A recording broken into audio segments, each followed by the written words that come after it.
সূরা বাকারার 186 নম্বর আয়াতে আল্লাহ বলছেন, ওয়াইযা সাআলাকা ইবাদি আন্নী ফাইন্নী করিব উজিবু দাওয়াতাদ দাঈ ইযা দাআনি ফালইস্তাজিবু লি ওয়ালইউমিনু বি লাআল্লাহুম ইয়ারশুদুন। আল্লাহ সুবহানাহু ওয়া তাআলা তার বান্দার জন্য আরো মহা সুযোগ অপরচুনিটি নিয়ে আল্লাহ তার বান্দাকে বলছেন, ওয়া ইযা সাআলাকা, হে নবী আপনি আপনার উম্মতদেরকে বলে দিন, ইযা সাআলাকা, যখনই আমার বান্দা আমাকে ডাকবে, ইবাদি, যখনই আমার বান্দা আমাকে ডাকবে, ফাইন্নী করিব, আপনি আপনার উম্মতকে আমার বান্দাকে বলে দিন, সাথে সাথেই সে আমার নিকট, আমি আল্লাহ তার নিকটবর্তী হয়ে যাব। সুবহানাল্লাহ।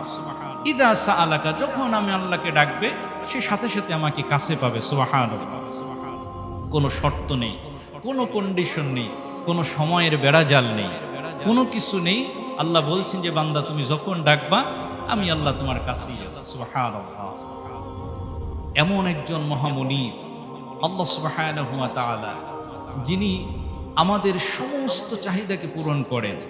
ছোট থেকে এ পর্যন্ত আমাদের যার যতটুকু বয়স, হিসেব করে দেখবেন যে আমাদের জীবনের যত প্রয়োজন না চাইতে আল্লাহ সমস্ত কিছু দিয়ে দিয়েছেন, চাওয়া লাগেনি। সব থেকে বেশি প্রয়োজন জীবন ধারণের জন্য অক্সিজেন, আল্লাহ বিনা বাধায় চাওয়া ছাড়া আমাদেরকে একেবারে যত প্রয়োজন তত দিয়ে দিয়েছেন।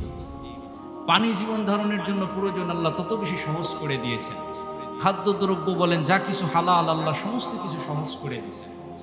আল্লাহ সুবহানাহু ওয়া তাআলা যত নিয়ামত না চাইতে আল্লাহ আমাদেরকে দিয়েছেন।